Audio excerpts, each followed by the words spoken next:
Um bom dia, uma boa tarde, uma boa noite para você que está escutando Literatura e História no Vestibular, a nova série do podcast História Presente, organizado pelo Laboratório de Pesquisas e Práticas de Ensino em História do Instituto de Filosofia e Ciências Humanas da Universidade do Estado do Rio de Janeiro.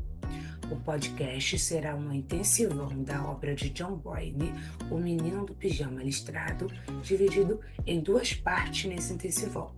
O primeiro falaremos um pouco da vida do autor, o segundo sobre a própria obra. O objetivo é auxiliar você que está no momento do vestibular através de uma nova técnica de ensino e aprendizagem. Sobre o autor, John Boyne, 30 de abril de 1971, é um romancista irlandês. Estudou língua inglesa no Trinity College e literatura criativa na Universidade de West Anglia, onde foi premiado com o prêmio Curtis Brown. Começou a escrever histórias aos 19 anos e teve o primeiro romance publicado 10 anos depois. Trabalhou em uma livraria dos 25 aos 32 anos. Boyne lançou recentemente seu sétimo romance, The House of Special Purpose, ou O Palácio de Inverno na edição brasileira, assim como uma quantidade de contos que foram publicados em várias antologias e transmitidos por rádio e televisão. Seus romances foram publicados em 30 idiomas. The Boy in the Striped Pyjamas, O Menino do Pijama Listrado, título no Brasil, ou O Menino do Pijama às Riscas, título em Portugal, é um best-seller em Nova York, e uma adaptação para o cinema começou a ser filmada em abril de 2007. Boyne reside em Dublin. A sua obra, O Menino do Pijama Listrado, é dividida em 20 capítulos.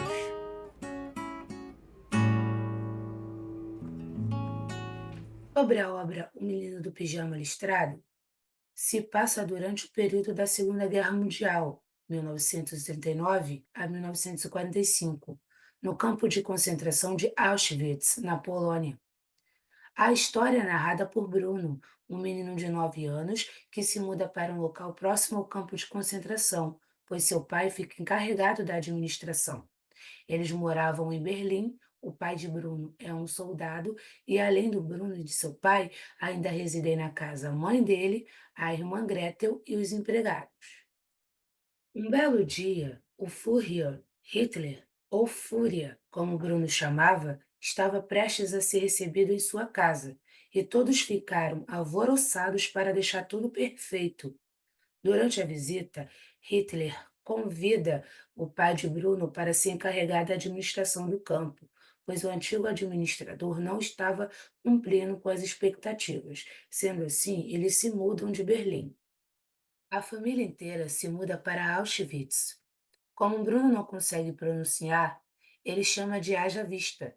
A irmã dele o corrige o tempo todo, como mostra no decorrer da história. O livro é contado em primeira pessoa pelo ponto de vista de Bruno, o narrador.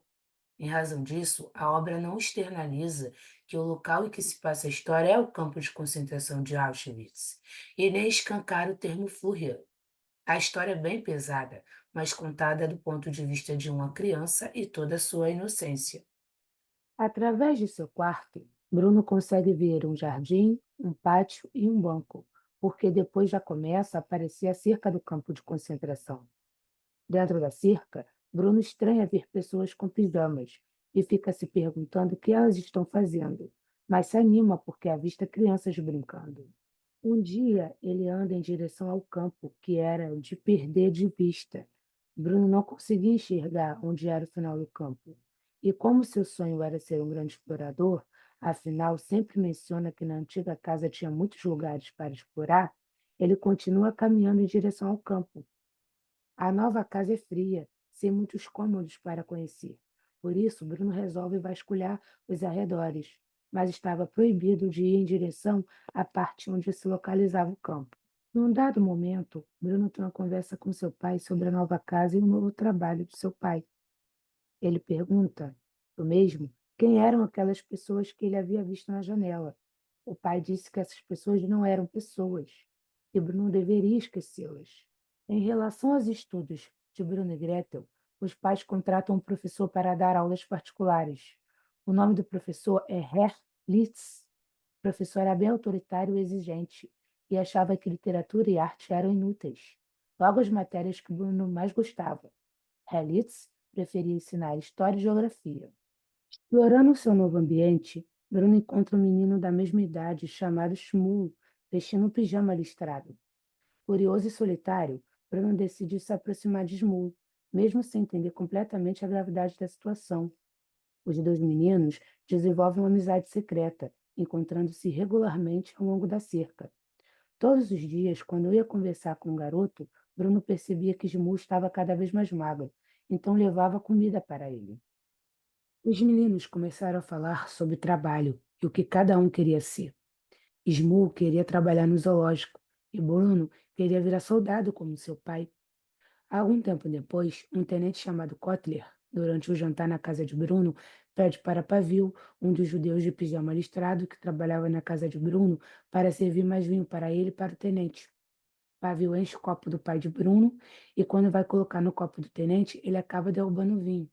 O mesmo fica furioso e tem uma reação muito agressiva. Durante alguns dias, Bruno e Shmuel não se encontraram muito por causa da chuva. Shmuel aparece para trabalhar na casa de Bruno. Bruno dá uma comida para o menino, mas o tenente aparece e acaba levando Bruno para longe de Shmuel. Por dias, Shmuel não apareceu na cerca, mas depois ele apareceu e perdoou Bruno. Meses depois, a mãe de Bruno encontrou piolhos na cabeça dele e de sua irmã e acabou raspando a cabeça do menino. Ele achou engraçado, pois agora estava parecido com seu amigo secreto. Um tempo depois, durante uma conversa, Gretel explica para Bruno sobre os judeus e que esse povo não se dava bem com a sociedade. Algum tempo depois, Ismu estava muito triste porque não encontrava mais seu pai. Então Bruno resolveu ajudá-lo a procurar. Isso aconteceu bem quando sua mãe havia convencido seu pai a deixar ela e seus filhos voltarem para Berlim. Foi então, no último dia em Haja Vista, que Bruno decidiu cruzar a cerca e ajudar seu amigo a procurar o pai. Ismu trouxe um pijama igual ao seu, e os dois ficaram muito parecidos. Depois de ter colocado o pijama, Bruno passou para o lado de lá da cerca. Ele ficou horrorizado. Enquanto procuravam o pai de Ismu, eles ouviram um apito e tiveram que começar a marchar. Os soldados levaram um grupo de mais ou menos 100 pessoas para um cômodo fechado. Como os dois garotos estavam misturados com esses grupos, ambos morreram. As roupas deixadas por Bruno perto da cerca só foram encontradas meses depois. Sem nenhuma notícia de Bruno, a mãe ficou mais alguns meses em Haja Vista e depois foi para Berlim, pensando que Bruno poderia estar lá. O pai de Bruno ficou em Haja Vista e não parava de pensar em Bruno. No último capítulo, é dito que Bruno sumiu e nunca mais foi visto, pois ele morreu na cabine, ou seja, na câmara de gás, com Smoon. É isso, pessoal. Finalizamos por aqui. Vocês acabaram de ouvir Literatura e História no Vestibular, mais um projeto do Laboratório de Pesquisas e Práticas e Ensino de História da UERJ, o LPPE. Aqui quem fala é Daniela Figueiredo da Silva. O projeto está sob a coordenação do professor Flaviano Isolão. A pesquisa e a narração foi feita por mim, Daniela Figueiredo da Silva, e como dizia Paulo Freire, quem ensina aprende a ensinar, quem aprende ensina a aprender. Um abraço e até a próxima.